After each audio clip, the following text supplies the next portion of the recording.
We asked Jackpine Bob, the editor of the Ely Echo, about the leaping trout of Dunbar Creek. Did you hear about that? Of course, this is one of those things. It's a fishing story, and it's very hard for people to accept that. Essentially, what occurred there was Baldy Wilcox and I have been fishing Dunbar Creek for a long time for trout, off and on. And this spring he came in one day all excited that the fish were going crazy out there. The rainbow trout were just not only hitting, they were leaping all over the place. Well, of course, being a trout fisherman, this sort of interested me. And so we got out there one morning just at daybreak, and sure enough, these trout were just flying through the air, hither and yon. Rather surprising. The first trout I hooked not only jumped, he jumped clear over Baldy, came down on top of his fishing hat, and got caught on one of the flies on his fishing hat, which was kind of interesting because he was flapping around up there, and Baldy was fighting to keep his headpiece on. And then he promptly hooked one that jumped clean up in the woods. When he was back in the woods looking for his trout, a couple of gentlemen in uniform appeared along the stream.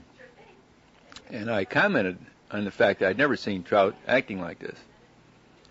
And they said it wasn't too surprising. Did they know a gentleman upstream that ran a chicken farm? And I said, yes, I did. And they said, well, really, the chicken farm was their front. What the guy had was a distillery. He was making moonshine and dumping the mash in the creek, which was no reason why the trout were a little weird and leaping all over with glee or other things. But we didn't have to worry because they had smashed the distillery, and there wouldn't be any more stuff going in the creek, which is the gospel truth, because from that point on, the trout stopped leaping. We had a little good fishing for a few days after that. Baldy tied a fly that looked something like an aspirin tablet. We had some good luck with that. But then the trout just simply stopped.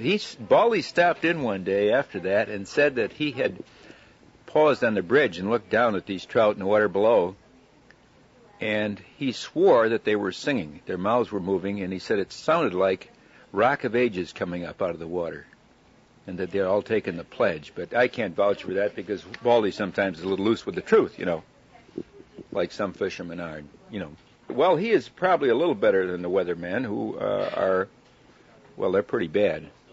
They're about 10% right, so give or take a little. I'd say Baldy maybe comes in on about 500. Jackpine Bob has been back to Dunbar Creek a few times, but he says he'll be darned if he can hear those fish singing. This is Omar Maguire with the Minnesota Sit and Spit Club.